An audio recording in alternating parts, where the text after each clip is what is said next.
हमें अपने गुजरे हुए कार्यों को भूल जाना चाहिए, नहीं तो वे हमें हमेशा डराते रहेंगे। इस कहानी में यही बताया गया है।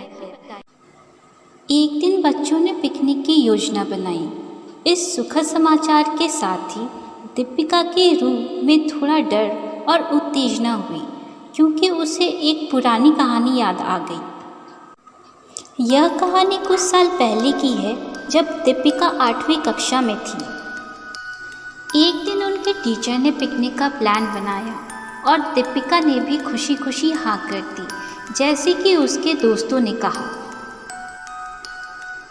इस पिकनिक का स्थल पावागढ़ था और पूरे स्कूल के बच्चे इसमें शामिल हो रहे थे। इसके लिए करीब 15 बसें तैयार थी, जो सभी बच्चों को यात्रा कराने के लिए उपलब्ध थी। दीपिका और उसके दोस्त सबसे पीछे की बस में बैठ गए। वे सब मिलकर हंसते मुस्कुराते बस में सवार थे। तब एक डरावनी घटना घटी। जब वे कुछ दूर के जंगल के पास पहुंचे, बस के ड्राइवर ने अचानक बस को रोक दिया, क्योंकि एक टायर बदलने की आवश्यकता थी। ड्राइवर ने बाहर निकल के देखा कि टायर फट गया है। वह तुरंत बस को सुरक्षित रूप से बाहर ले आया और बच्चों से कहा कि टायर बदलने में लगभग 2 घंटे लगेंगे, इसलिए वे ढाबे में जा सकते हैं जहां वे गर्म चाय पी सकते हैं। उन्होंने सभी को साथ रहने की सलाह दी। बच्चे उतर के पास के ढाबे में पहुंचे, जहां एक बूढ़ा आदमी चाय बना रहा था। इस रात को छोड़कर ढाबा सामान्यतः खुला हुआ था और किसी भी व्यक्ति को चाय बनाते देख सभी हैरान थे। बूढ़े आदमी ने कहा, आप सभी चाय पी लो, यहाँ पर अक्सर लोगों की गाड़ी खराब हो जाती है, इसलिए मैं अपना ढाबा हमेशा खुला रखता हूँ, जिससे यात्रीगण को मदद मिल सके। इसे सुनकर सभी ने चाय का ऑर्डर दिया और बूढ़े ने जल्दी से सभी के लिए चाय बनाकर मेज पर रख दी। चाय पीते समय दीपिका की नज़रें धीरे धीरे ढाबे की छत की ओर बढ़ी, जहाँ उसने एक औरत को सफ़ेद साड़ी में खुले बालों में एक साथ हंसते हुए देखा। थोड़ी देर बाद वह औरत जोर जोर से हंसने लगी। हालांकि उसकी हंसी की आवाज़ किसी ने नहीं सुनी, लेकिन दीपिका ने उसे हंसते हुए देखा। इसे देखकर दीपिका को बड़ा डरावना महसूस हुआ और वह कुछ क्षणों के लिए नीचे झुक गई। उसने चाय पीना दोबारा शुरू किया, लेकिन तभी जंगल की ओर से किसी के चिल्लाने की आवाज़ आई।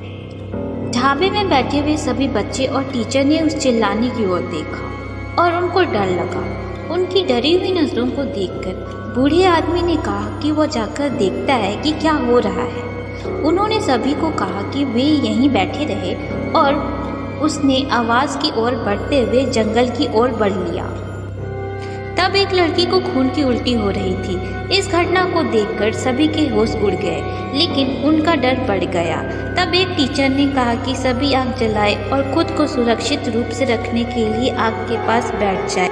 वे सभी मिलकर आग जलाने और एक गोल बनाने लगे, जिनमें वे बैठ गए।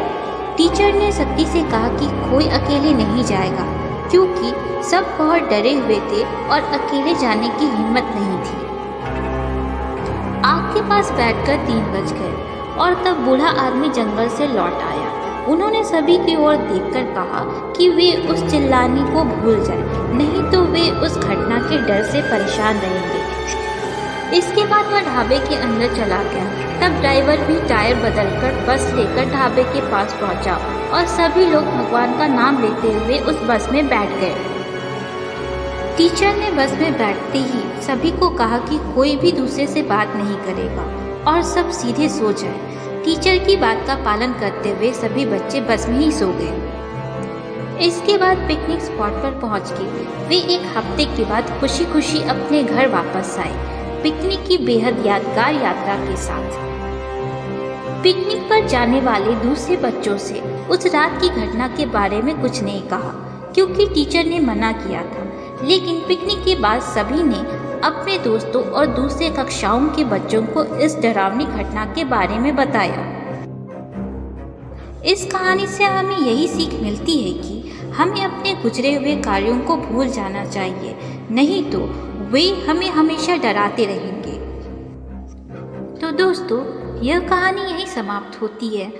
आप सभी कमेंट करके ज़रूर बताइए कि ये कहानी आपको कैसी लगी। ये कहानी केवल मनोरंजन के लिए है।